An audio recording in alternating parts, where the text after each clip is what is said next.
Well, thanks everybody for coming here today, and for all the people who are listening to the live stream. The impetus for this event here in Washington, D.C. is Ben Bernanke, Chairman of the Federal Reserve, has just finished a four-part lecture series at George Washington University. How many people who are here were participating in that lecture series? By show of hands. All right, a few of you. Now, apparently it was sponsored by the economics department, but they had that wrong. See, they really should have sponsored his lecture through the drama department, because everything he said was just pure fantasy. Right? It was Ben Bernanke's distorted view of what actually happened. So what I wanted to do is set the record straight and actually speak about the facts.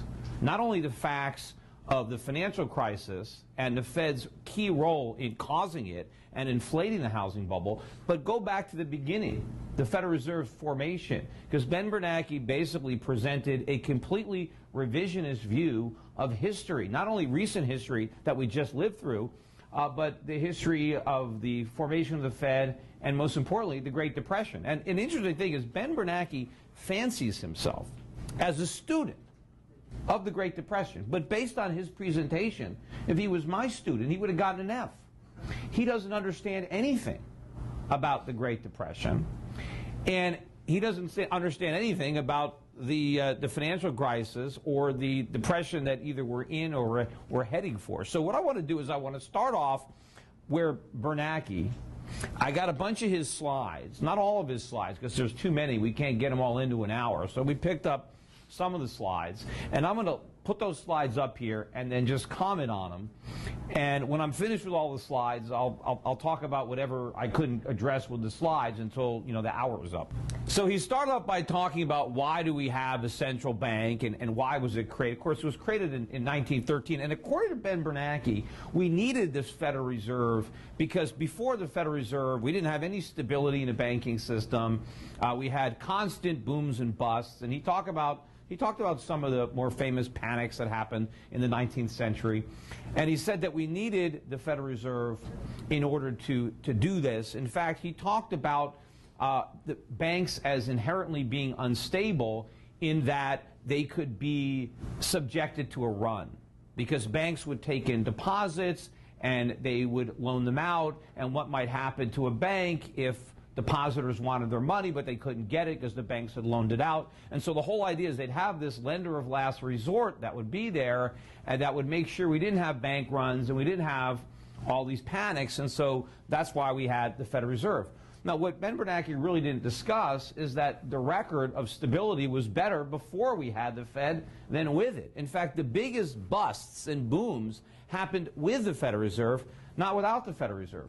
And we weren't having constant runs on banks before we had a Federal Reserve. Yes, we did have bank failures in the Great Depression, and I'm going to get into the Fed's role and the government's role in creating that, you know, in a minute. But even with all of the bank failures in the Great Depression, only about 2% of deposits were actually lost. So it's a very small amount of deposits. I mean, we lose more than 2% of the value of our deposits every year now to inflation. So this is just a myth. And in fact, banks are just like any other business. Absent government intervention, banks are going to compete with one another based on reputation. Banks don't want to run. They don't want their customers worried about their deposits. So there is competition. Banks are going to hold adequate reserves so that their customers are not concerned and so that they can meet whatever demands might be placed upon them. This is what happens in a free market. The banker decides how much reserves am I going to keep? What am I going to loan out? What happens is when the government comes in with the FDIC and they have the Federal Reserve as this lender of last resort, now the banks have no market-based incentives to be prudent. It doesn't matter. They'll loan out as much as the government will let them, because now there's no concern, because their customers know that the government stands behind the deposits. So it's instability. By interjecting that moral hazard, by bringing the Fed in there and the FDIC, you actually destabilize the banking system because you removed all of the market safeguards that would have protected the banks. The banks would have kept adequate reserves because they knew their depositors would want that. But now with the Fed and the FDIC, we have a lot more lending and a lot more risk-taking on the part of the banks because the government has come in and created this moral hazard and created a situation where bank customers no longer care about the solvency of the banks. That is a big problem. So, in fact, the Fed created the exact opposite of what Bernanke said. As he went into the creation of the Federal Reserve, he talked about the limitations of the gold standard because, of course, prior to the Federal Reserve, we were on a gold standard. Although when we created the Federal Reserve, we didn't leave the gold standard. We were still on the gold standard. In fact, Federal Reserve notes had to be backed 40% by gold, and the notes were still redeemable.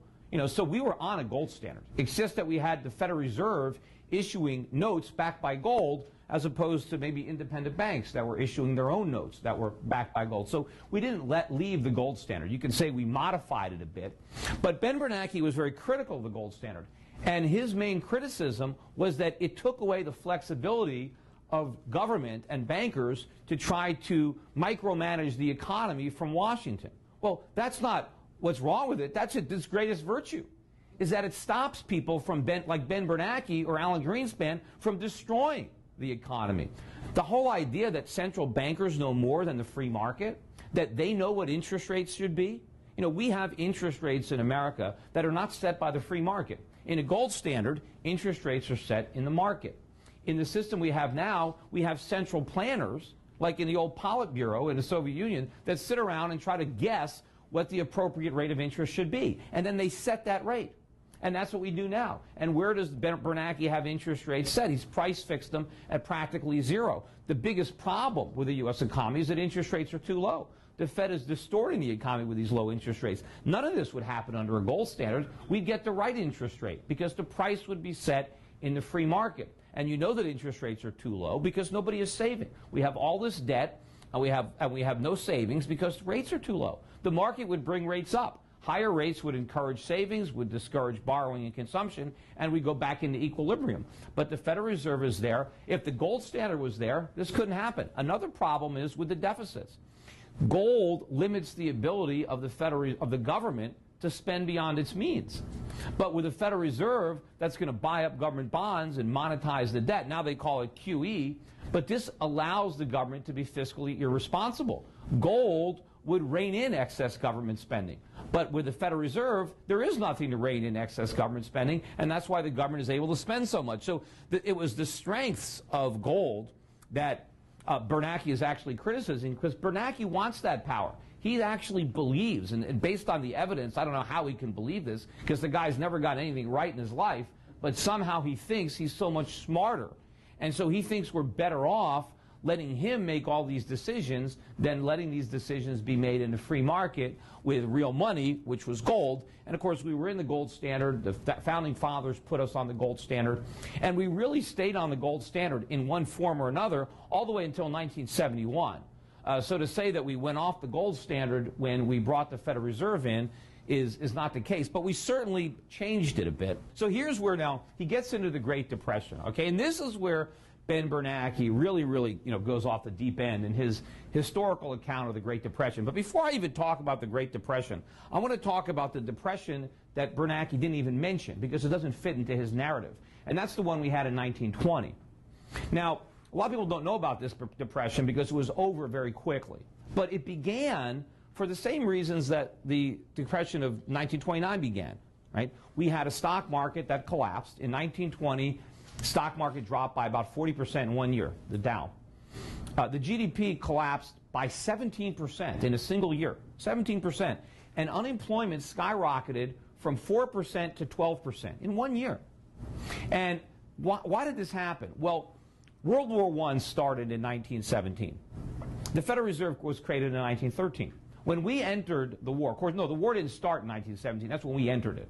When we entered the war, the government wanted to help pay for the war by borrowing money.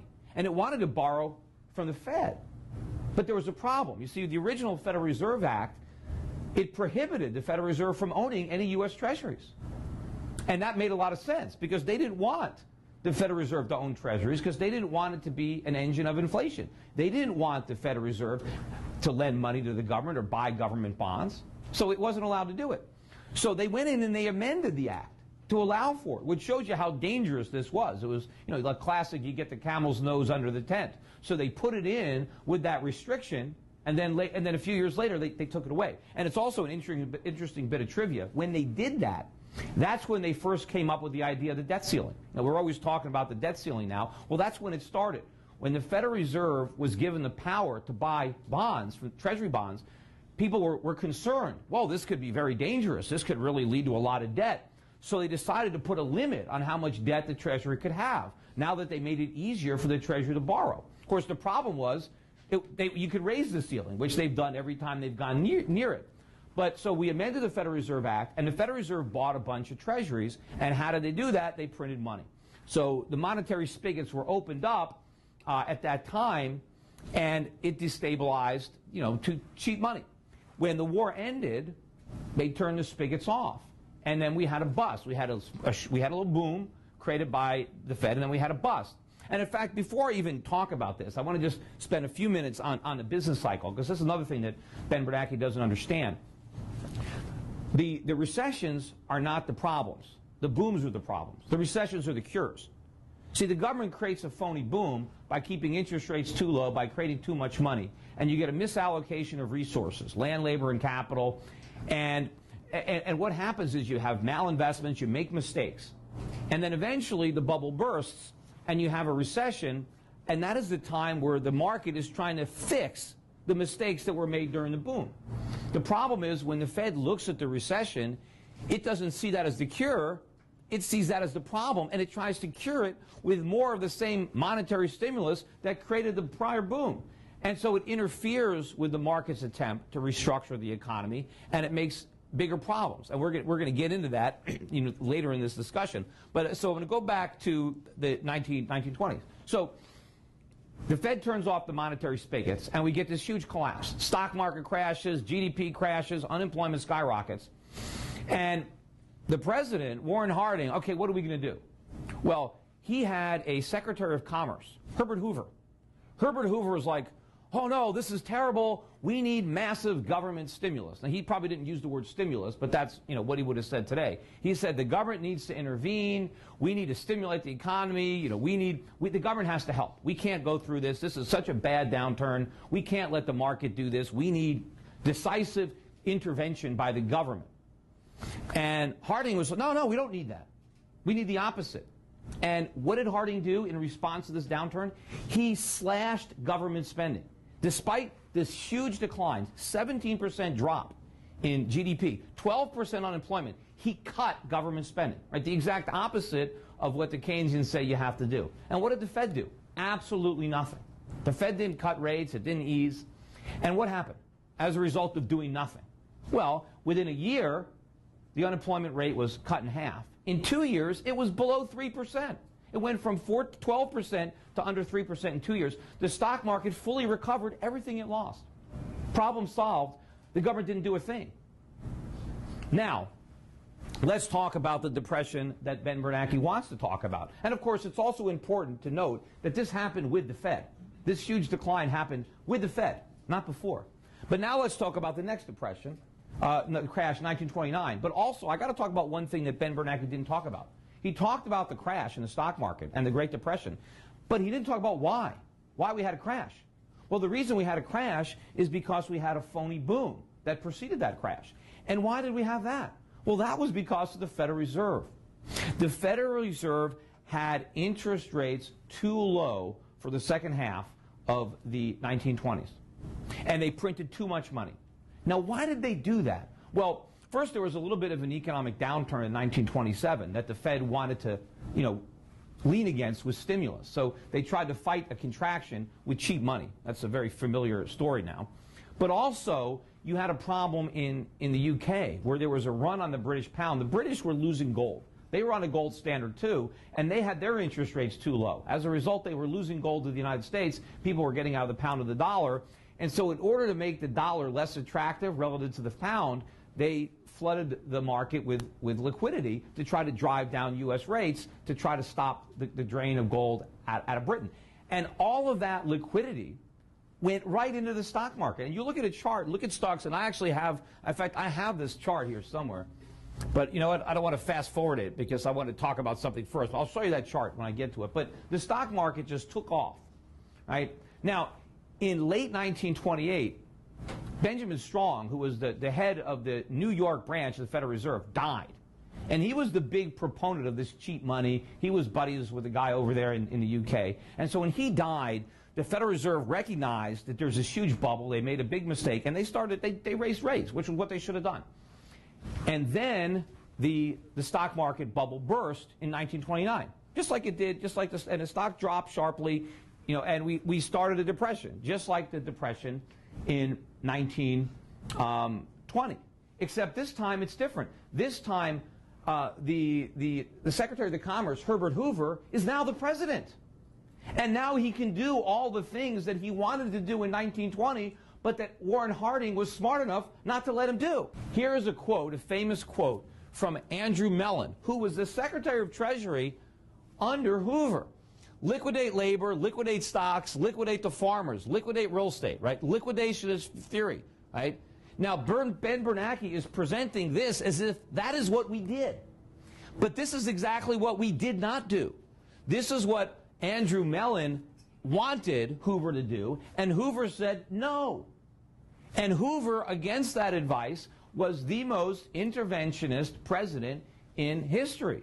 I mean, maybe he would be the modern equivalent right now of George Bush and the way he originally reacted to the financial crisis. And in fact, when Hoover ran for re-election, at his nomination for a second term, and you can look at his speech, he bragged about the fact that he refused to listen to Mellon, and that he did all this unprecedented stimulus. And it was all that stimulus that got in the way of the recovery. Had Hoover actually done what Ben Bernanke accused him of doing, there wouldn't have been a Great Depression, and there would have been nothing for him to study, or apparently not study, and it would have been over.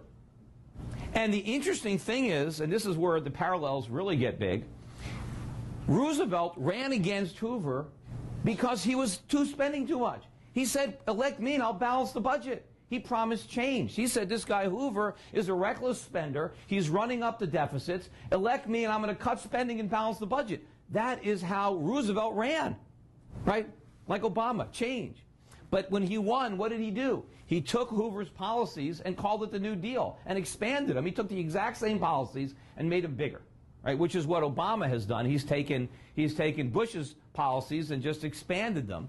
And so the Great Depression was not caused for the reasons that Ben Bernanke. In fact, Ben Bernanke, his only criticism of the Fed is that they tightened too much, right? They tightened too much in 1931 or 1932. He doesn't criticize them at all for being too loose during the 1920s. He says they were too tight in the 1930s. And even his predecessor, even Alan Greenspan, admits that the Federal Reserve caused the stock market bubble in the 1920s. He says that. He wrote that it was the Fed's easy money policy that inflated that bubble. And the mistake was not raising interest rates, it was that they lowered them. And according to Ben Bernanke, if the Fed had just kept printing and printing and printing, that things would have been better. No, they wouldn't have. They would have been worse. If Ben Bernanke was in charge, who knows, we might still be in that depression.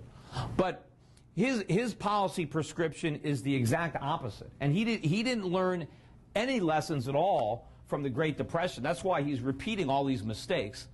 Okay, then he went over the period of the 1960s and the 1970s, where here he gets it right a little bit, where he talks about monetary policy being too easy and the inflation rate was about 13%. Well, look, we're even easier now than we were in the 1960s. The question is, why is inflation not 13% now like it was then? And the answer is, well, it probably is. It's just that we're measuring it differently. You know, I had this conversation with Paul Volcker just kind of, a couple weeks ago, kind of, behind the scenes, because I said to Paul Volcker, I said, how do you feel having overreacted the way you did to the inflation that didn't exist back in the 1970s? And I said, well, what are you talking about? He asked, what do you mean? I said, well, if we had the CPI today back then, if we had the same methodology for calculating it, you would have seen that there was no inflation in the 1970s either. And therefore, there was no need for you to raise interest rates so high. But he was right in that, yes, the Fed was too easy during the 1960s, and during the 1960s, that sowed the seed for the 1970s. But the problem is we printed all this money, so we didn't get the big stock market crash during the 1970s that we had during the 1930s in terms of dollars, but we did in terms of gold. If you look at the decline in real terms, the stock market was worth about 20 ounces of gold in 1929. It bottomed out at about 1 ounce of gold in 1932. In 1966, the Dow was worth over 20 ounces of gold, and by 1980, it was 1 ounce of gold.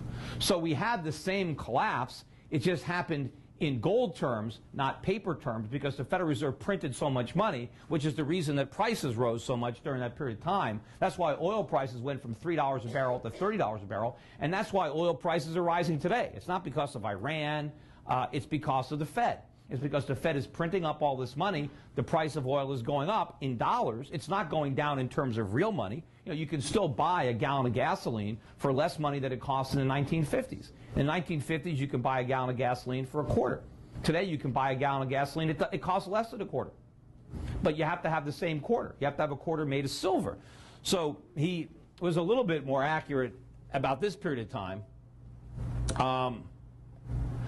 Okay, here's the chart I wanted to show you of the stock market. Here you can see that drop right down. That's the Depression 1921. You can see that 40% drop in the stock market, and then it immediately recovered.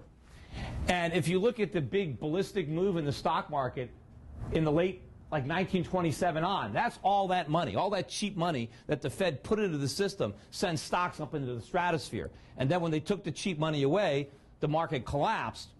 And that started the Great Depression. But what really made it great was Hoover and Roosevelt interfering and not allowing the market to correct all the malinvestments that were made during that period of time.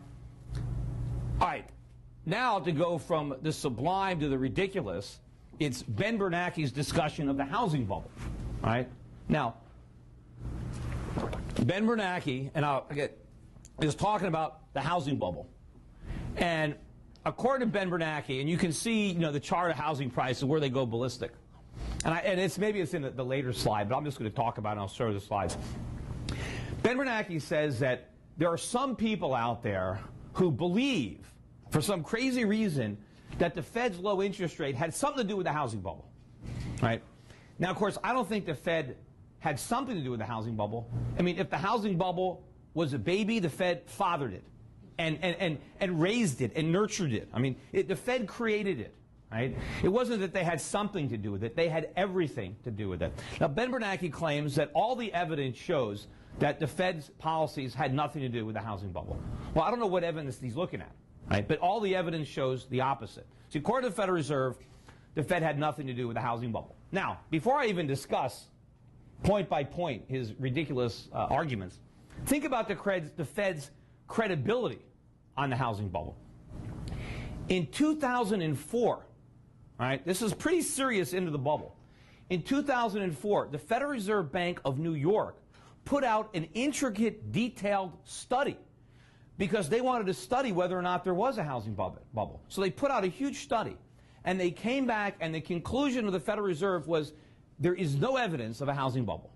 Now, when this thing came out, I was shocked. I'm like, what is it? No evidence? What are they, blind? And you could read all the stuff I was writing back in 2004. I published it. I sent it out to hundreds of reporters. I gave them all the evidence that the Fed was ignoring of a housing bubble. And to me at the time, there was so much evidence of a bubble. It was so obvious that I thought, how could they possibly miss it? And I started to think, you know, maybe this is just pure like propaganda. I mean, the Fed is so concerned about the housing bubble, and they know people are figuring it out, that they're trying to lie to us so that we don't know about it, because the Fed wanted to maintain the cheap money in 2004. But if they knew there was a housing bubble and it was being fueled by the cheap money, they would have to raise interest rates. They didn't want to raise interest rates, so they had to pretend there was no housing bubble that needed to burst. So they trumped up this phony study. But those are the only two explanations. Either the study is phony and it was deliberately designed to be used as PR, even though the Fed knew there was a housing bubble, or the Fed is completely incompetent and they couldn't figure it out, even though it was the biggest bubble in our history. But not only the Fed itself couldn't figure it out, Ben Bernanke, you can go and look, even on YouTube, there's, the YouTube video, Peter Schiff Was Right, which has some of my TV appearances from, 2006 and 7. Well, there's another video. Not as many people have seen it. It's called Ben Bernanke Was Wrong. And I didn't do this one, but it has Ben Bernanke going on CNBC a few times in 2005 and 2006, specifically saying there's no housing bubble. It doesn't exist. Right? The housing prices are supported by solid fundamentals. And then Ben Bernanke went on to say, even if housing prices go down, it's not going to have any impact on employment. This is what this guy said. So let's get this straight. A guy who not only couldn't see the housing bubble, even at its peak, in fact, even after it burst, he still denied it existed. This is the guy that's telling us that the Fed didn't cause it? Well, if he didn't see it, how does he know? Maybe he caused it by accident.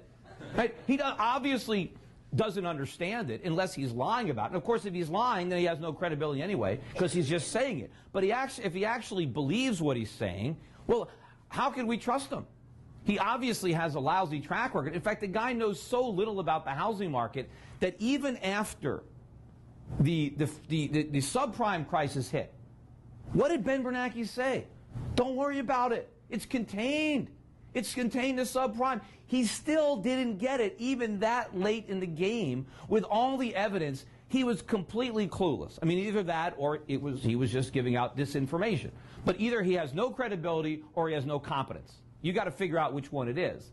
But those are the only choices. So given the fact that Ben Bernanke didn't see the crisis coming, he has got no credibility as to offering an explanation. Contrast that to me. I wrote dozens of articles from 2004 to 2007 detailing in specifics exactly why there was a housing bubble, all the evidence of the bubble, why it was being created, and what was going to happen after it burst. And the reason that I knew this, and again, I'm not the only one. There are other people that knew it. And the reason I knew it is because I understood how his policy was creating it. The housing bubble was a function of the cheap money that was fueling it. Now, yes, it wasn't only the Fed. It was the Fed and Freddie and Fannie and the FHA, and it was the government guaranteed mortgages combined with the cheap money that did it. Right? It wasn't just the Fed, but the Fed was the principal actor, and then government through their sponsored enterprises was secondary. But that's it. But it's coincident. It's interesting too that not only does Ben Bernanke completely absolve the Fed from any responsibility, he also completely absolves Fannie and Freddie. According to Ben Bernanke, it's all Wall Street's fault. It had nothing to do. It's like, yeah, had nothing to do with him, right? Wall Street got drunk, right, according to George Bush, yet the bartender doesn't want to take any responsibility for liquoring everybody up. And then he lets Freddie and Fannie off the hook, too. Here's his evidence that suggests otherwise, okay? First, he says that the United Kingdom had a housing boom during the 20s despite tighter monetary policy than the United States. Yes, it was not as loose as the United States, but it wasn't tight. They had cheap money all around the world. That's what Ben Bernanke doesn't get. We had the reserve currency. We had interest rates too low. So the whole world followed in our bad example. That's why real estate prices were rising globally, because money was cheap everywhere. It wasn't just cheap in America. It was cheap everywhere. But it was cheaper here. And the difference is the UK didn't have Fannie and Freddie and the FHA, and we did. And so there was a huge difference here. Size of the bubble. Change in mortgage rates during the boom years seemed to be far too small to account for. Why not? I mean, the change in the mortgage rate was enormous, especially when you consider the fact that people were able to get adjustable rate mortgages. See, Ben Bernanke doesn't seem to understand that what fueled the housing bubble wasn't a 30-year fixed rate mortgage. It was the teaser rate on a 2 and 28 ARM. And where did that teaser rate come from? It was a gift from the Fed. The Fed lowered interest rates down to 1%, and that brought those teaser rates down. And here's the real thing that Ben Bernanke doesn't understand about Freddie and Fannie. Freddie and Fannie were the leaders in the charge to lower lending standards. What Freddie and Fannie decided to do for their conforming loans, because they have to guarantee the loans, and there is a certain income standard that Fannie and Freddie said, if you want to borrow a certain amount of money, your income has to be a certain percentage of your mortgage payments, right? Now, what Fannie and Freddie decided to do was fix that qualification to the teaser rate, not to the reset rates. So let's say somebody applied for a mortgage where for the first 2 years the interest rate was 3% and then it jumped up to 7%. And maybe that meant that for the first 2 years the monthly payments were $500 and then they jumped up to $1,500, right? The Fed was going to, Fannie and Freddie were going to guarantee that mortgage based on the borrower's ability to pay the $500 a month. They didn't care if the $1,500 a month exceeded his monthly income. They didn't care. They simply were guaranteeing mortgages based on the teaser rate. That's why these things became so popular, because you could borrow well beyond your ability to pay back the loan because the government was going to guarantee the mortgage anyway. So the government got the housing bubble going with cheap money and low lending standards from Fannie and Freddie. Only at the end did the private sector come in with the securitization market of subprime, but only because Fannie and Freddie were the biggest customers for Wall Street. Fannie and Freddie bought half the paper that Wall Street securitized. Without that big buyer, they wouldn't have securitized it all. And without Fannie and Freddie buying it, other people would have been too scared to buy it. But since Fannie and Freddie put their good government seal of approval on all this, junk, other people were buying it. But to say that Wall Street created the problem and it wasn't Freddie and Fannie, it's ridiculous. Freddie and Fannie was right at the center of this thing. Here's where he really goes off the deep end, too. He says, timing. Housing prices began to pick up in the late 1990s before the monetary policy began easing, and so therefore it couldn't have been the result of their policy, plus it kept going up after they tightened in 2004. All right? Now, here's what happened. If you look at a chart of housing prices and the stock market, they really started going up, in the second half of the 1990s. And real estate prices really began their ascent in 1996, 97-ish. That's when the housing bubble started.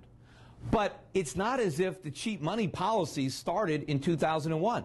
The cheap money is what fueled the entire stock market bubble that burst in 2000. The Fed under Alan Greenspan kept interest rates too low for the entire decade, particularly the second half of the 1990s. Every time there was a problem in the world, long-term capital management, Russian debt contagion, Orange County went bankrupt, Y2K concerned, whatever happened, Greenspan was there. In fact, he was so friendly to Wall Street, Wall Street came up with a name, the Greenspan put. Nothing can go wrong because Greenspan's got your back. So we had all this cheap money. A lot of it went into the stock market, but some of it went into the real estate market. So the real estate bubble began in the 1990s as a consequence of the Fed's cheap money. But it was obscured by the larger bubble in the stock market. And in fact, the stock market bubble was helping to fuel the real estate bubble because people were taking their stock market gains and using it to put a down payment on a house. In fact, a lot of people who were buying houses were cashing out options because they worked at a dot-com company and they became overnight millionaires and they went and bought a house. Because I remember I got married in 2000 and I was okay, the stock market's going to crash. I remember my wife at the time wanted me to buy a house. I said, I'm not going to buy a house because the stock market's going to crash and then real estate prices are going to come down too. We'll wait for the dip and then we'll buy. And of course, I was right. The stock market crashed, but the real estate market didn't. So when the real estate bubble burst and the Fed immediately did the wrong thing again by slashing interest rates down to 1%, they didn't really reflate the bursted NASDAQ bubble, but they perpetuated and accelerate the smaller bubble in real estate. And they really lit a fire under the real estate bubble. So real estate prices began to rise even more after the Fed slashed rates. But that doesn't mean that the Fed wasn't responsible for getting it going prior to that by having rates too cheap when they produced the housing bubble. Now, had the Fed not stimulated the economy in 2001 with cutting interest rates to 1%, the real estate bubble would have been snipped in its infancy. Real estate prices would have come down right then. They would have reversed those gains from 2006, from 1996 to 2000. We would have had a deeper recession, but we never would have had a housing bubble. We never would have had the financial crisis of 2008. That was the withdrawal from the Fed stimulus in 01. Now, when Ben Bernanke says we started raising interest rates in 2004, but real estate prices kept rising, well, they rose for 2 more years. The peak was in 2006. The problem wasn't that they raised them, it's that they raised them too slowly. They raised them at 1/4 point increments. That wasn't enough. In fact, I wrote an op-ed. It was either in 2004 or 2005, but I think it was '04, in the Orange County Register. It was called the tender trap of adjustable rate mortgages. And in that op-ed, I said the Fed is raising rates too slowly. It needs to raise them aggressively. The longer they wait for aggressive rate hikes, I said the more people who are going to be lured into this tender trap of adjustable rate mortgages. These tiny increases kept the party going. And in fact, as rates were going up, it accelerated the demand for houses because people wanted to buy before the rates went even higher. So everybody was rushing in to buy and lock in these teaser rates so they can buy these houses. Had the Fed been aggressive, had we not went in a measured pace, had Alan Greenspan not raised rates 1/4 of a point every couple of months, had he just taken them up 200 or 300 basis points, moved them up, he would have nipped it in the bud. But, you know, it's one or two things there's one or two possibilities. Alan Greenspan at the time knew that the phony recovery was built on this housing bubble, and he didn't want to prick it. And so he was very careful to raise rates very slowly so as not to prick the housing bubble, to keep it going for political reasons, or he was totally oblivious and had no idea that there was a housing bubble. But obviously, if the Fed had known there was a housing bubble and they were acting responsibly, they wouldn't have raised rates by 1/4 of a point. They would have been far more aggressive. But the fact of the matter is they were too slow and they perpetuated this bubble. Think about all the adjustable rate mortgages that were taken out between 2004 and 2006. All of the worst paper was originated at that period of time. All the stuff that really went bankrupt. And it was because even though rates were 1%, so they went to 1 1/4, 1 1/2, 1 3/4, 2. Those rates were still ridiculously low. And so the Fed did this, and the reason that I was able to figure this out so easily, and again, the person who introduced me mentioned my speech in front of the Mortgage Bankers Association. Just go to YouTube and type in Peter Schiff Mortgage Bankers and listen to what I was saying in 2006. I said the same stuff in 2005. And then listen to what Ben Bernanke was saying and determine who has credibility. I mean, how did I know all this stuff was going to happen? Because I understood how the Fed's policy was distorting the market, how it was creating a bubble in their housing market. I understood how the entire economy was dependent on that bubble, on the spending of phony real estate wealth. I knew how leveraged the banking sector was to this phony collateral. I knew that when the bubble burst, the banks would fail, Fannie and Freddie would go bankrupt, and I also knew, more importantly, that the government would once again do the wrong thing, and the Fed would do the wrong thing, repeat their mistakes of 2001, which is exactly what they did. This is a slide that wasn't in his presentation. But anyway, so what did Ben Bernanke learn from the mistakes of Alan Greenspan? No, he repeated them. By lowering interest rates to 1%, we really inflated this huge real estate bubble that the Fed began to inflate when rates were too low in the 1990s. Did the Fed learn from its mistakes? No. Where are interest rates today? They're at 0. They're even lower than they were at any point in the Greenspan term. And he's kept them there for years, and he's promising to keep them there for years more. So you got to ask yourself, if the Fed did so much damage with a monetary policy that's not nearly as reckless as the one that we have now, imagine what is in store for the U.S. economy when we get the hangover when this stimulus wears off. And think about the Keynesian stimulus that we got from Bush with those budget deficits. The Obama deficits dwarf the Bush deficits. So unfortunately, just like the housing bubbles, the bursting of the housing bubble had more dire consequences than the bursting of the stock market bubble. The bursting of this next bubble, which I have described as a government bubble, you can see that in the bond market, in the foreign exchange market. When this bubble bursts, it's going to be much more disastrous. See, people think the U.S. economy is recovering. Well, they made the same mistake during the housing bubble. The Fed confused the housing bubble with a legitimate recovery. It's making the same mistake now. We're not recovering. We're just spending ourselves into a deeper hole. We're spending more borrowed money, and we're counting the spending as a growing economy. All that's growing is our debt. And remember, when we had this housing bubble, Ben Bernanke said it didn't exist. Well, now it's saying the same thing about inflation. The Fed is saying there's no inflation, there's no evidence of inflation, even though you can see the inflation everywhere. Well, there is inflation. Just like there was a housing bubble that the Fed didn't see, there's inflation that the Fed doesn't see. And eventually, interest rates are going to have to rise dramatically. And when they do, just like when they rose on the mortgage markets and all the subprime buyers couldn't afford to pay their mortgages when the rates reset, the U.S. government can't afford to pay interest on the national debt that's now enormous when the rates go up. Homeowners are going to be in trouble when their adjustable rate mortgages go up. The banks are going to collapse again, bigger than the last time when rates go up and their collateral evaporates and their income turns into losses. So unfortunately, rather than saving us, like Ben Bernanke's version of history, the Fed created the problem, they made it worse, and now we're in for a much greater catastrophe because of the Federal Reserve. And I got this chart up here. Ben Bernanke tried to talk about what a great job the Federal Reserve has done and how much better off we are with the Federal Reserve than without the Federal Reserve. Well, here's this chart. And you can see 1913 right there. This is prices. This is what happened to prices. So without the Federal Reserve, prices were falling. This is an index, a CPI index, where 100, and this is created by the Fed, 1967 is 100. So you can see here at about 1800, you're around close to 40, and by 1900, you're closer to 20, right? So consumer prices were lower in 1900 than they were in 1800. That's sound money. That means money gained value over that 100-year period of time. Money gained purchasing power without the Federal Reserve. Because what did we have? We had deflation for over 100 years. Now, according to the Fed, deflation is the worst thing that you can possibly have. Well, the 19th century, by any way you want to measure it, was a more prosperous century than the 20th. We had much more economic growth. Living standards rose at a higher pace during that century than during the 20th century.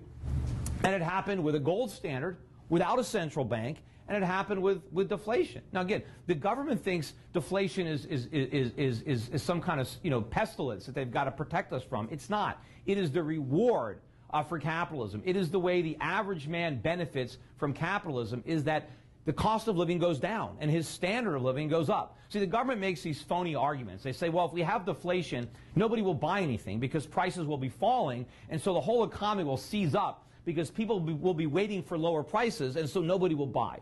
Well, that's complete hogwash. I mean, people buy cell phones all the time. People buy laptop computers. People buy plasma TVs. The price keeps going down, and they keep buying. In fact, the reason that people are buying is precisely because the prices are going down. It's falling prices that create the demand. The first cell phone that came out probably was about $2,000. Very few people bought it because it was so expensive. And then if you wanted to make a call, it was really expensive. What created demand for cell phones? The price came down. And as the price came down, people bought it. And the companies made more money. See, the other argument against deflation is that, well, no, the businesses will fail because they won't be able to make any profits with falling prices. They make more profits with falling prices because their costs are falling. And with lower prices, you get more volume. The cell phone companies are making a lot more money selling millions of cell phones at 50 or $100 a piece than they were when they sold a few thousand at a couple of $1,000s a piece. It's happened with everything. Any guy that owns a retail outlet knows that if you want to motivate your customers, you have a sale. You buy, So this is all cover. The Fed wants to create inflation. So in order to create an environment where inflation is considered good, the government has to first say that the opposite of inflation, deflation, is bad. See, and the Fed, and Ben Bernanke claims that the goal of the Fed is price stability. Well, if that was their goal, they failed miserably. See, look at the record before the Fed, and look at prices going through the roof. Now, this chart only goes up to 1975. I got another one. But look at how prices are skyrocketing once we get the Federal Reserve. Oh, and also, I want to point out, people want to say that you couldn't make any money. Oh, businesses can't make money under deflation, right? The greatest American fortunes were accumulated in the 19th century, not the 20th century. If you want to look at the 30 richest Americans of all time, self-made, adjusted for inflation, only 3 out of 30, 3 were born after the Civil War. The other 27 were born before the Civil War, and of those 3, there's only 1 who was born after the Second World War. So people were able to make a tremendous amount of money in a deflationary environment. And in making that money, they created the American middle class. People were emigrating from all around the world to participate in this economic miracle of freedom, of sound money, and the government was tiny. In 1900, the government at all levels, state, federal, and local, spent 3% of the GNP. That's it, 3%. Today, that number is better than 40%. The government is more than 10 times bigger as a percentage of the economy. That's why the economy is not as productive as it was. That's why we can't create wealth the way we did back then. And how did the government get so big? What enabled the government to grow that big? I would argue it's the Federal Reserve. Without the Federal Reserve, they never could have pulled it off, which is why they wanted the Federal Reserve. Here is this chart, right, that shows prices till today. So here we have, this is that index that is at 638. I mean, look at that thing going ballistic. Now, you know, if we could come back in a couple of years and put this chart up, there wouldn't even be enough room in this building. We'd have to bore a hole through the ceiling to show you where that chart is going to go. Because the Fed is on the verge now of destroying the dollar. Oh, here's another chart of consumer prices, 1913 to 2013. I mean, really, this graphically, I mean, this is without the Fed. That's price stability. Does that look like price stability to you? I mean, that's your definition of stability? I mean, going up like that? In fact, the Fed is now saying, it's actually admitting that its goal now is not price stability, right? Now its goal is inflation of at least 2% a year so that we don't accidentally fall into deflation. Well, look, this is a really scary thought. This is what we got when the Fed's goal was stable prices. Imagine what that line looks like when it says its goal is inflation. Right? I mean, it's going to be worse because if you really want stable prices, stable, in my mind, stable is like this, right? Well, that would mean some years prices go up, and then some years they go down. And that's how you get stability. Even if prices go up 2% a year, that's a lot of inflation over time. Stable prices is not 2% up every year. Stable is stable, right? So now, we didn't have stable prices. We had escalating prices, and now they're going to escalate even more. And so where are we now? Because I got a few minutes, and what are these big mistakes? So where are we now?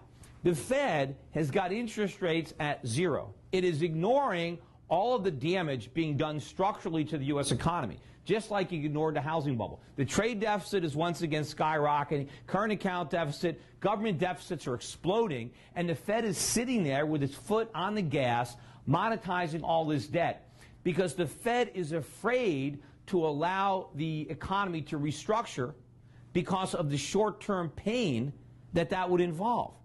But wouldn't we have been much better off had the Fed done that in 2008? What if we had not bailed everybody out, right, and let the chips fall, let some banks fail, let the markets restructure? Wouldn't that be better than piling on trillions and trillions of dollars of additional debt to grow the financial sector, to grow the government sectors, the sectors that are already bloated and too big? Meanwhile, the sectors that we need to attract resources, manufacturing, mining, wealth production, continue to atrophy. I mean, wouldn't it have been better to take the medicine? Wouldn't it have been even better to swallow that medicine in 2001? Had George Bush, not led us down this path, had he told the American public, hey, we had this huge stock market bubble during the 1990s. We made a lot of mistakes. We did a lot of foolish things. Now we're going to have a couple of tough years as we unwind those mistakes that we got under the Clinton presidency, under Greenspan. Yes, but no, we didn't do that. But the problem is we've run out of time here. This is a gigantic bubble that is bursting. You can see all over Europe, countries are now having to deal with their sovereign debt problems. Greece is the one that we're all talking about, but what is the difference between America and Greece? Because a few years ago, Greece was just as broke as it is now, but there wasn't a crisis. And the reason there wasn't a crisis is because the Greeks could still borrow money. Even though they were broke, even though they couldn't pay it back, interest rates were still low.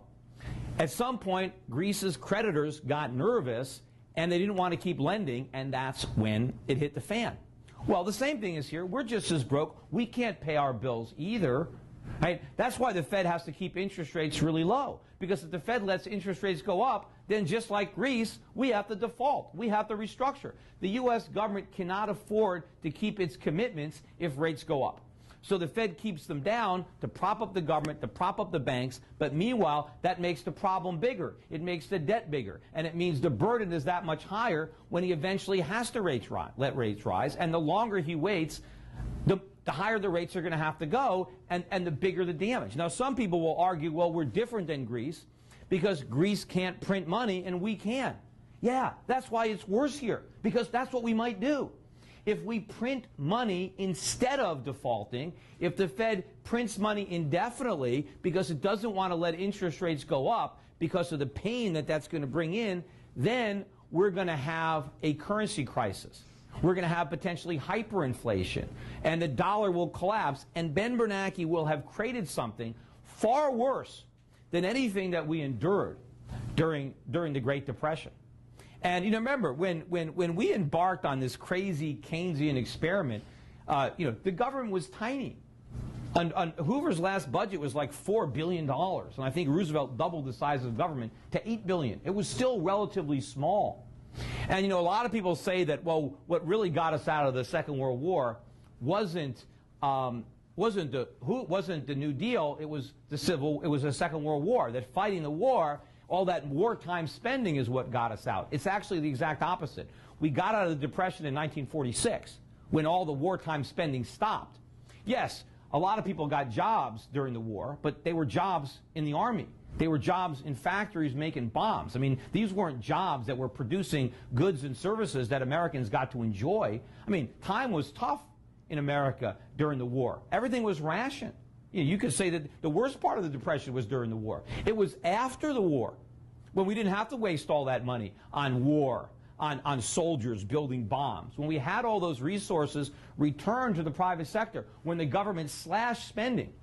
That's when the recovery really began. Now, unfortunately, that's not what we're looking at now. We've got a Federal Reserve that's made policy mistake after policy mistake after policy mistake, and it refuses to accept any responsibility for the damage it's done, yet it continues to do it. I think the Federal Reserve, in contrast to what Ben Bernanke said, is probably the single most dangerous institution in America, and Ben Bernanke should be regarded as public enemy number one. And, you know, I've seen him testify before Congress, and he'll even acknowledge when he's pressed that the most serious problem that we face as a nation is these big deficits. And he keeps saying, but this is not the Fed's fault, and it's not up to the Fed. He says that this is all political. BS. It's not political. It is the Fed's fault. How does Ben Bernanke think the government is getting away with all these deficits? It's the Fed buying up all the bonds. It's the Fed keeping interest rates artificially low.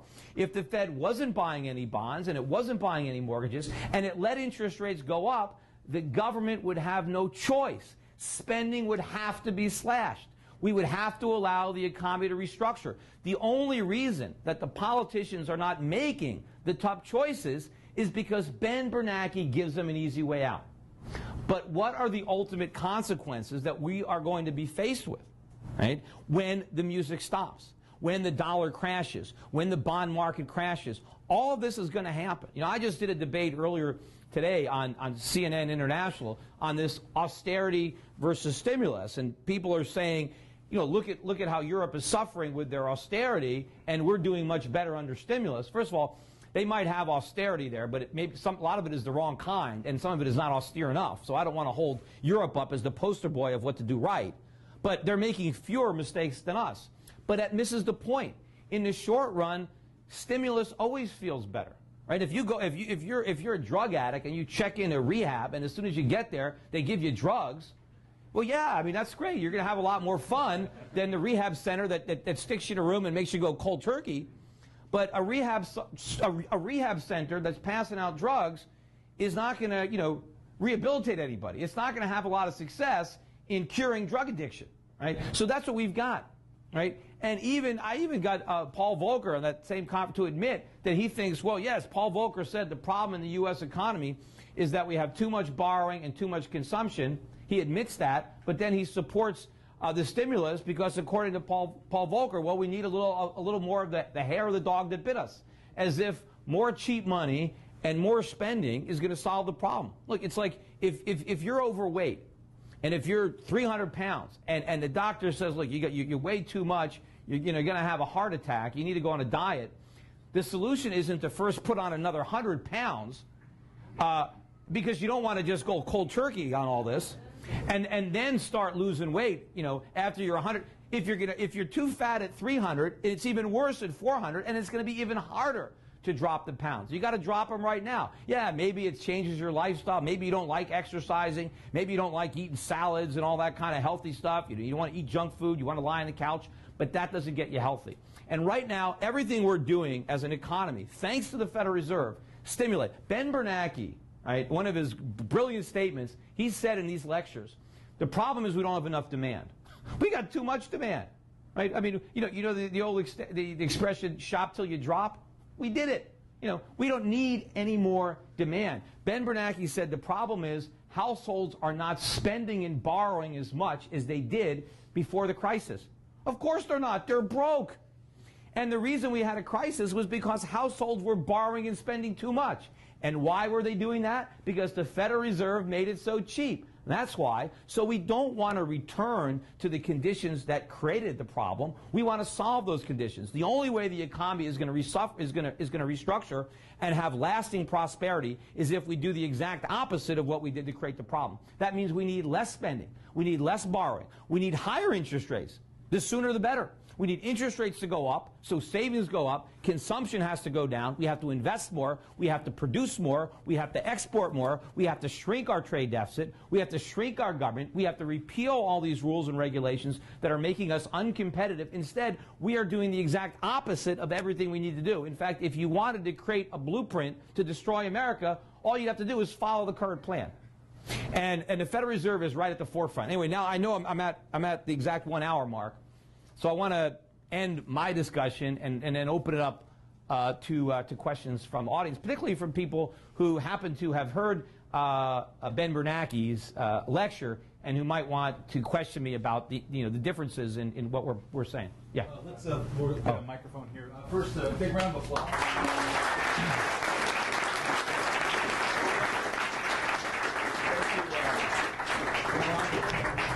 Am I on here, Meredith? Do I have to actually? There we go. Thanks for cramming 2 hours worth of information in the last 45 minutes. When you ask a question, please quickly state your name and then ask a question. Don't give a speech. Since I have the microphone, I'll ask the first question, which is there's been a tremendous advance in kind of literacy about the role of the Federal Reserve in central banking, and yet central banking remains pretty persistently popular throughout the world. Are there any examples of people stepping back away from that kind of centralizing ledge, or where do you see this proceeding next on a pragmatic point of view? Well, I mean, you see examples in the market. I mean, look at the price of gold. I mean, when central bankers were really held in high regard, when people really trusted them, people didn't buy gold. I mean, gold was languishing in the high 200s in 2000. People were very convinced that gold was an ancient relic, that we didn't need it anymore, that we can trust the central bankers to keep a lid on money creation, to keep a lid on excess government. So that was really the heyday. The maestro, Alan Greenspan, people really, worshipped them, and they had a lot of faith in paper money and central banks. With gold at 1,700, it's been rising for 11 or 12 years in a row. That confidence is evaporating, and rightly so. And so you can see that. And all the central banks, if you look at the UK, look at the ECB, look at the Bank of China, look at the Bank of Japan, everybody's got interest rates at zero or practically zero. Even Switzerland has got them down there.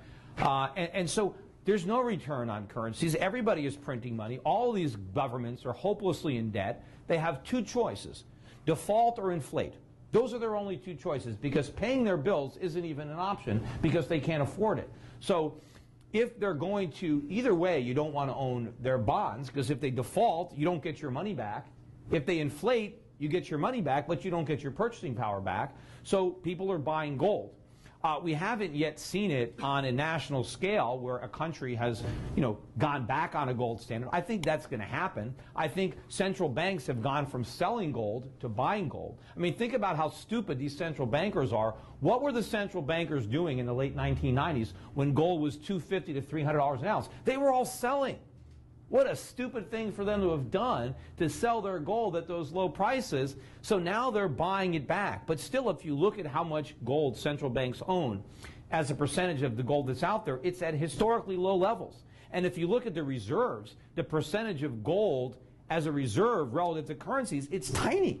Some of the biggest countries, like China, that have $3 trillion in reserves, I forget what it is, maybe 3% of those reserves are gold. 97% of it is fiat paper.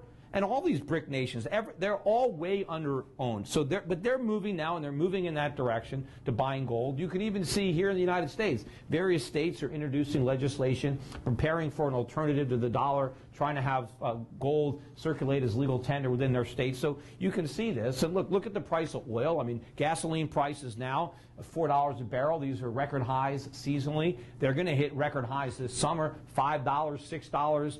And in a couple of years, it might be $10, $20. It might be $100. Who knows? If they keep printing money, prices are going to go up. Prices for everything are going to go up. Food, clothing. Eventually, even consumer electronics are not going to be able to stop that tide. So even if, in real terms, prices are going down because of efficiencies and economies of scale, even those prices are going to start to rise because that's how much inflation is in the pipeline and is being created. So as that happens, people are going to lose confidence. I think the dollar will lose its status as a reserve currency, and that's, really when it hits the fan. Questions? How you doing? My name is Chris Theobald, and I'm an intern at FreedomWorks. And I was wondering what you make of the argument that has been put forth by people like Krugman, as well as Bernanke and Greenspan, that the housing bubble was a result of a savings glut that emerged from China and other East Asian economies and was exported to America, which pushed down bond rates and then affected the mortgage now market. talk about putting the cart before the horse. I was addressing this problem, back in 2002, 2003, 2004. It wasn't the global savings glut. It was our trade deficits. What happened was we were spending all this cheap money. The Fed was creating all this money and putting it into the economy. The real estate bubble was creating all this purchasing power that people were tapping into through home equity loans. And what were they doing with the money that they extracted? They were buying stuff. And where was the stuff made? In China, in Japan, and other countries. And so we were exporting all of this currency. But since we weren't manufacturing things to sell to the nations that we were buying from, they had all this extra dollars. And so what did they do with all these extra dollars? They loaned them back to us in the form of buying treasuries. But ultimately, the treasury yields were so low that foreigners were not getting that good a return on these treasuries, and that created the demand for higher yielding mortgage-backed securities. But the problem was we had these enormous trade deficits that, because the dollar was the reserve currency, were being recycled into dollar-denominated assets, mortgage bonds, treasury bonds. Had the dollar instead been allowed to fall, which it should have, and these big surpluses not accumulated, we wouldn't have had this. But to blame our trade deficits on the rest of the world's surpluses is, again, it's getting it in reverse, right? And so they're looking at it. But I talked about this at the problem, and I said this was what was fueling the bubble, because what would happen is we would run these big trade deficits as a result of all the stimulus, and then our trading partners would recycle the money they earned back into our mortgage market, which would bring interest rates down even more, which would create another wave of refis and home equity extractions, which we would then take to Walmart and buy more stuff to send more dollars abroad that would come right back. And I said at the time, and you can read it, I described it in Crash Proof. I described this virtuous circle of how it worked, but that it was going to go in reverse once it burst. And in fact, it's amazing that Europe never really blamed us for this financial crisis, because how did Europe get all this bad paper? We sold it to them.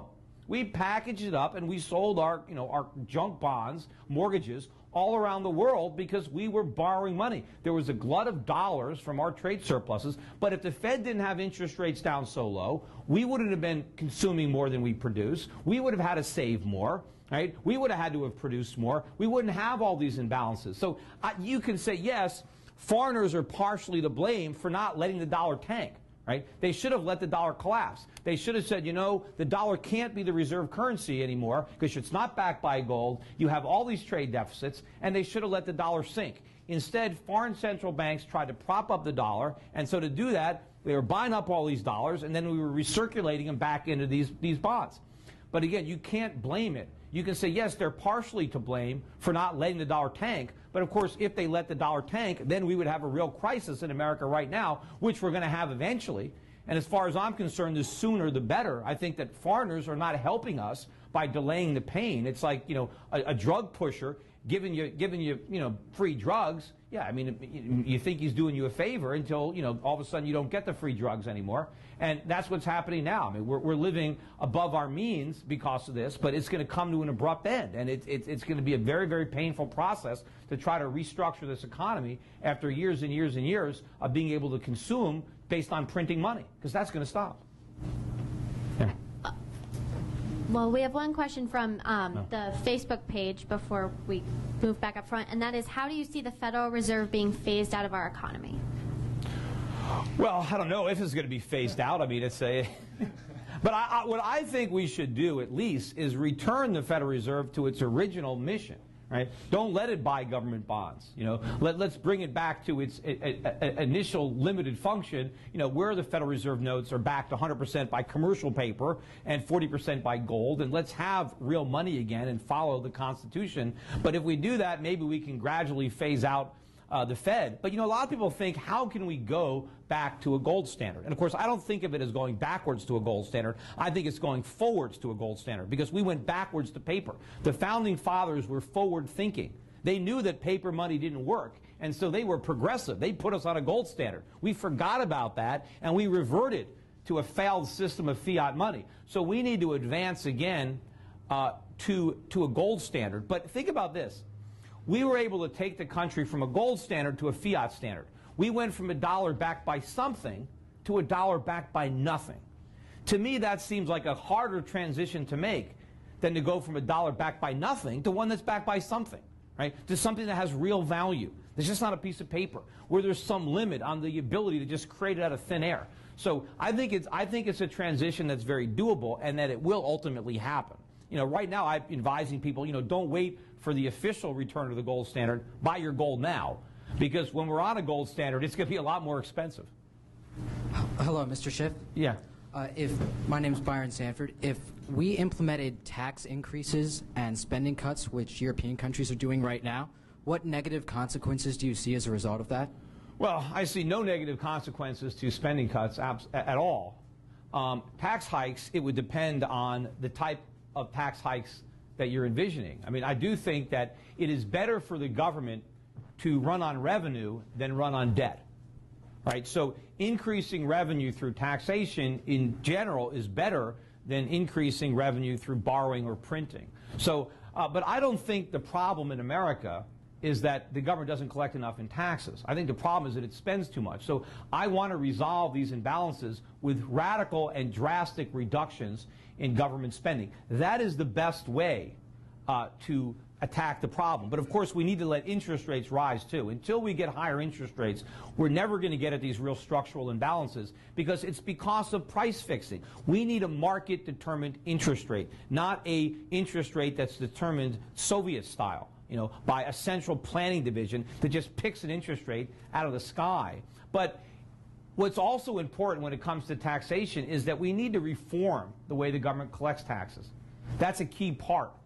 Even if we're going to collect more revenues, right, which I would prefer not to do, but if we're going to balance the budget through a combination of higher taxes and lower spending, we need to reform the taxes so that the new taxes are coming off of consumption and spending, not off of savings and investment and production. So I don't want to tax people for working and investing. I want to tax people for spending their money. And yes, people say, well, if you do that, then the rich are going to get off the hook. No, they're not going to get off the hook. The rich spend a lot of money. I mean, they're rich. They buy a lot of expensive stuff so they can pay taxes. But if a rich person earns a lot of money and doesn't spend it, why should we tax that money? Because he's not enjoying it. He's not spending it. What is a rich person doing with the money he doesn't spend? It's being invested. It's growing the economy. It's producing goods. It's creating jobs. So any money that the government takes from a wealthy person that wealthy person wouldn't have spent directly diminishes economic growth. It directly diminishes employment. If you think that you create economic growth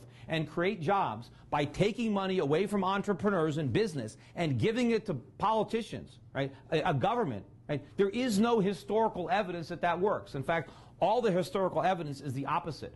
Right? When governments are in control of resources, they're squandered. You don't get economic growth. You get widespread poverty. So we want to leave wealth in the private sector so it can raise our living standards and create jobs. And it all gets caught up in demagogues. Well, but the rich aren't paying taxes. Okay, fine. What are they doing with their money? Right? They're investing it. Tax them when they spend it. If you buy, you buy something, you pay a tax. And so we need to move the tax code in that direction. If we just do what Obama wants to do, raise taxes on the rich, it's probably going to backfire. I would fall into the category of rich. And right now, what are my taxes? I'm paying 35% federal income tax plus 2.9% federal, Medicare tax. So that's 38% of my money, plus state of Connecticut, 7%, factoring, so that puts me at over 40% of my total income. Is because 95, 99% of my income is taxed at the marginal rate. So that's over 40% of my income right there. And that doesn't count what I pay in property taxes, sales taxes, Social Security taxes, corporate taxes, all kinds of hidden taxes. I'm already probably about 50%. How much more am I going to take? Are they going to take it up to 55%, 60%? How many people are even going to work under that type of confiscatory rates of taxation? And which means the government might end up getting nothing. It's better to get 20% of something than 70% of nothing. And more importantly, it's not only that. What about the jobs that are destroyed or are never created because the entrepreneurs don't have that capital to grow their businesses? They sent it all to Washington. So, trying to tax people who are already overtaxed is not going to do it, And meanwhile, half the people in the country aren't even paying any income taxes. Yes, they pay Social Security taxes, but, they think that raising income taxes doesn't cost them any money. Well, maybe it costs them their job because they can't get a job because the capital needed to provide that job was sent to Washington instead. So we created all that wealth. I talked about the 19th century and all the wealth that was created. There were no income taxes at all. Nobody. Those wealthy men that created all these fortunes that grew this economy paid no federal income taxes. They paid no state income taxes. Nothing. So we need to move more towards that model of free market capitalism, not try to continue this broken model. Do we have questions from the Bernanke class crew here? Who wants to take their lumps? Here you go. Thank you, Mr. Schiff. Yep. My name is David Pomeroy. I had a question for you about the gold standard, and I was wondering, some of the charts that you showed seem to be showing a simplified version of the gold standard's record in the 1800s, having it smoothed out over the long term, but don't show the wild short-term fluctuations, which are in excess of 5% inflation and deflation. Yeah, well, I don't know what you can see from that slide, but there were periods of time under a gold standard where you saw that, but it always coincided with a period of time where we kind of temporarily veered from it, such as the Civil War, where we introduced for the first time greenbacks into circulation, and we did have an inflation that ran with the Civil War. When the war ended and the notes came out of circulation, prices resumed. So what you're looking at is a long-term trend that was like this. And yes, there were bumps, but you're looking at a 100-year chart to show the overall direction of prices, which was down. And you look at the chart of the 20th century, particularly the second half of the 20th century, where we are now, you're looking at a movement like this. So, while that is true, there were some pretty variable fluctuations in the 1800s, and while it was long-term stable, it wasn't short-term stable, whereas now it is not long-term stable, but it is more short-term stable. Well, I don't know how you can call it short-term stable if you consider stability going up every year.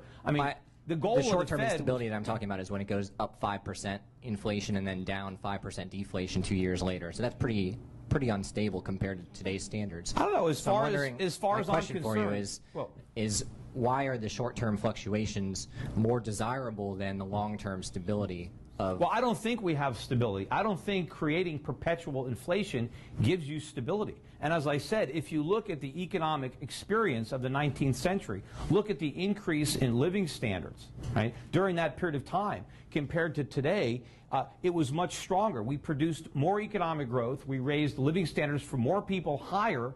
Even with whatever those short-term fluctuations were, they were not nearly as problematic as what we've got now. We've eviscerated the middle class that was created with limited government and sound money. And now Americans are all in debt. The average American has a negative net worth now. He's broke.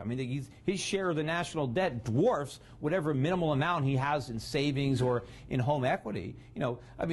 So the economy is struggling under the weight of all this government and central banking. And we haven't even experienced the complete end result. The real crisis, the real day of reckoning from this experiment with fiat money, that's not in our past yet. That's in our future. It's going to get a whole lot worse.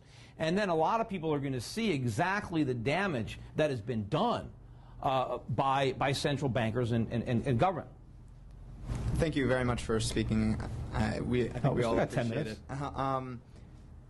it. My question is returning to the gold standard. As you mentioned, no country right now is on the gold standard, but you said that you think that in the future countries will go back to the gold standard. Yeah, I mean, when we left the gold standard in 1971, Richard Nixon said it was temporary. I mean, that's what he said. I mean, it wasn't his intention. So just to finish the thought. So looking back, many countries have been on the gold standard in the past, and every single one of them has ended in the country going off the gold standard. In the UK and in Germany and during the Great Depression, it was because they just ran out of gold. Well, they didn't have enough gold to cover it. So what makes you think that if a country were to return to the gold standard in the future, they would be able to maintain it and it just wouldn't end in them going off the gold standard like it has in every other circumstance in history? Yeah, well, the reason, it's not that they run out of gold. See, they don't want to allow deflation. They don't want to allow prices to adjust to the quantity of gold. They would have. So politicians, they don't run out. So politicians don't like the gold standard for the very reasons that Bernanke laid out. It prevents them from selling snake oil to their constituents in exchange for their votes. The politicians want to pretend that they can spend money to solve problems. The gold standard is in their way. So it's the politicians that want to remove the gold standard. Ultimately, it's people that are going to want it back. People want real money. People want sound money. Now, the last country that went off the gold standard was Switzerland. I mean, they held out the longest, but one by one, all the politicians followed our example. We led the world off the gold standard. We're probably going to lead them back, not necessarily because we adopt the gold standard first, but because we destroy the dollar and their reserves, and they have to replace it with something. And so once we've destroyed the dollar, the question is, what does the world do to replace it? Are they just going to take the euro? Are they going to take the yen, the RMB? Or are they going to go back to the dollar? Remember, the reason we were able to sell the world on the dollar as the reserve, as opposed to gold, because everybody was using gold, and we said, hey, use the dollar instead of gold. And basically what we said is we own all the gold. We've got 90+% of the world's gold anyway. Where did we get all that gold? We sold products and they paid in gold, because they didn't have the products. They didn't manufacture like we did, because they had bigger governments than we did. So we had all the gold. We were the world's biggest creditor nation. We had investments all around the world. We had massive inflows from our foreign investments. We were by far the wealthiest creditor nation. And we said, look, hold dollars. The dollar is as good as gold. You don't need gold. You've got the dollar. You can have your gold whenever you want it. Just bring $35 to the Treasury and we'll hand you an ounce of gold. In the meantime, you can get paid interest on your dollars. You don't get paid any interest on your gold. So we convinced the world, based on the strength of our balance sheet, based on the dollar being as good as gold, to take the dollar as the reserve. So when this whole thing collapses, the most likely thing is that we go back to the way it was before the dollar became the reserve currency, not that we simply replace some lesser flawed fiat currency for the dollar. Can I follow up? Yeah. Just when you said that the United States had all these foreign investments that had gold coming into the country, inflows of gold during that period. But we had income from our foreign investments. Right. Of course. So if you kind of follow that to its conclusion, which happened during the Great Depression, if the United States is so strong, if any country is so strong, that there's continuous inflows of gold into the United States, eventually the United States will have all the gold, and nobody else will have any gold. They'll run out. And then they'll end up off the gold standard. Because what's going to happen? Then we're going to have to start using our gold to buy some of their stuff, and the gold will flow back out. But because. Well, look, if the world ran out of gold, theoretically, right? Well, then we would just produce stuff for ourselves. Instead, if we're going to export something, the world has to pay for it. Right? So it isn't a problem. The problem is the fiat standard. I mean, gold standards have worked historically for hundreds of years. I mean, the founding fathers knew this. These were smart guys. They put us on a gold standard for a reason. They studied history, and unlike Ben Bernanke, they not only understood it, but learned from it. And so they put us on a gold standard. And it served us very well. We were a tiny country. We were an afterthought to Europe in 1789. We were a few million people. Here in the New World. Yet we created a society in just a 100-year time period that we created a standard of living well beyond anything in Europe. How did we do that? We did that on a gold standard. We did that with no government, with a tiny government and freedom. We were freer than Europe, and so we prospered. more than Europe. You know, we came in with the fiat standard. You know, we started in 1913, but we didn't really go off it until 1971. Look at the disastrous result. Look at the collapse of the value of our money. Look at skyrocketing prices. I mean, look at before the Federal Reserve came into existence in America, if you were a man in this country and you didn't even have a high school degree, you could get a job. Your wife could stay at home. She'd have to get a job. You can support her. You can have 4 kids, right? You can save for your retirement. You can buy things. You had a great standard of living. Now, if you're, you know, there's no way. I mean, the average man can't, even with a master's degree, his wife has a job. And they have to delay even having 1 kid until they're in their late 30s because they can't afford to have them because they're drowning in debt. And, you know, and even when they have kids, it's 1 or 2 kids, and they're struggling, and they have no savings, and they're deep in debt. So we have destroyed the middle class that freedom and the gold standard built, and the Federal Reserve is a big reason for that. My name is Troy Vincent, and I agree that hedonics and geometric weighting, these things have heavily skewed the CPI over the years and have changed really, you know, our view of inflation. But given the amount of excess reserves that are now sitting on the balance sheets of many financial institutions, where basically this money isn't being lent out, it's just being pent up in these financial institutions, it's now exceeded trillions of dollars. I mean, do you think that eventually the Fed will try to intervene and try to force the banks to lend that money out? Well, it is being loaned out. I mean, the banks are buying bonds. They're buying treasuries. They're buying mortgage-backed securities. So the money is being loaned out. The problem is it's not being loaned out in a productive manner. It's not being loaned out to entrepreneurs to make capital investments to grow the economy. It's financing trillion-dollar budget deficits. It's financing inflated housing prices. That is the problem. And yes, you know, the way we measure inflation is all government, you know, propaganda. And again, just like Ben Bernanke denied there was a housing bubble, even though it should have been plain as day, now he denies there's inflation. But when the Boskin Commission was convened back, you know, in the 1990s, they had a stated goal. According to that commission, the CPI overstated inflation, meaning that they thought the numbers were too high. So they were going to fix the problem. And they deliberately tried to find a way to get a lower number. See, it's not a conspiracy. That's what they did.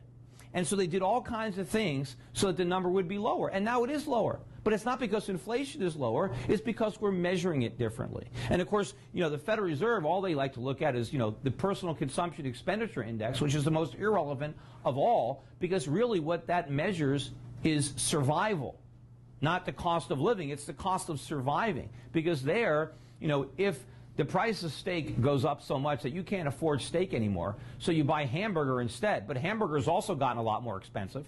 But it's all you can afford. Even if the hamburger is more expensive than the steak you used to buy, the government's going to say, oh, that's a price cut. Because, look, you're saving all this money because you're buying hamburger, right? Then, of course, you can take the same argument. What if the price of hamburger gets really expensive, so I have to buy dog food, right? All right, well, there's no inflation because I'm still eating. You know, you're shaking your head, so maybe you think I got something wrong.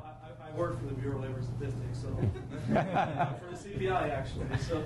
Yeah, but that's how they do it for the personal consumption expenditure. They do substitution. Well, yeah, because you know, the example that you give about substituting steak for hamburger, actually they're in different categories, ELI categories, different categories. So steak and hamburger wouldn't be in the same. When there's a substitution, it wouldn't be.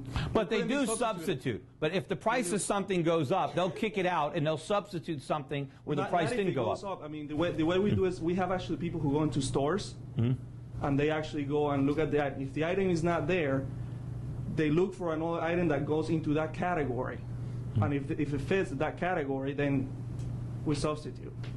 Yeah. And what about with hedonic? Because I often hear where the government is going to say, well, when the price went up, they're going to say, well, the quality went up, and so they're claiming that the price went down. But in my experience, most of the things I'm buying, I'm seeing the quality going down, where they're substituting cheaper ingredients, they're using lower quality inputs, they're shrinking the size, things like that, and they're doing that instead of raising the price. Is the government going in and saying, gee, you know, you used to go to a restaurant and the restaurant used to charge, you know, $10 for the salad, and now they still charge $10, but it's half the size, right? Are they going and saying that's a price double? What's happening now is that we notice that producers and, you know, people who actually produce the products, they're actually downsizing, as you said. They're downsizing on their products, but we do register those changes in downsizing. when we enter the prices. It doesn't. It does. It certainly doesn't appear that way from the numbers. I work in the collection part of the CPI, Yeah. so I really don't know what's going on at the end of the. Because I talk to people small business owners, and business owners are usually, they watch their prices, their input costs very closely because they're trying to make a profit, so they have to know what their costs are. And everybody that calls my radio show, no matter what their business is, they've got the same gripe. My costs keep going up. Prices are going up. And these are big increases. And they're all businesses that are totally unrelated. Well, that's true. I mean, costs are going up. So why isn't that reflected? Well, you have to understand that, a lot of people have this misconception. I'm not exactly, the most knowledgeable person in the CPI because, I'm only 25 years old, so I started working about 2 years ago there. But the CPI measures the average change of a basket of goods. So it doesn't measure one specific good, So, but the basket is changing. The basket isn't even static. But the thing is, costs are prices. They're the same thing. Yeah. It just depends on your perspective. But one person's cost is somebody else's price. Well, the basket, the CPI measures the average of all the items included, not only one item. That's why an employer might say. Well, that's the core. When they take energy and food out. The bottom line is, the problem is inflation is not rising prices. Inflation is an expansion of the money supply. I do agree. So the government isn't even measuring prices. They're measuring inflation, rather. They're measuring the effect of inflation. But the fact that the Fed is creating inflation shouldn't even be debated. Quantitative easing is just the Fed's name for inflation. They just don't want to call inflation because then we'll know what it is. So they call it quantitative easing because it sounds better than inflation. But that's what it is. I'm not censoring the Bureau of Labor Statistics. We're just up against a hard deadline. I want to thank especially Peter Schiff, Andrew Schiff as well, FreedomWorks, Matt Kibbe, Students for Liberty, and all of you for coming out here and having a robust discussion on the Federal Reserve and freedom, damn it, freedom.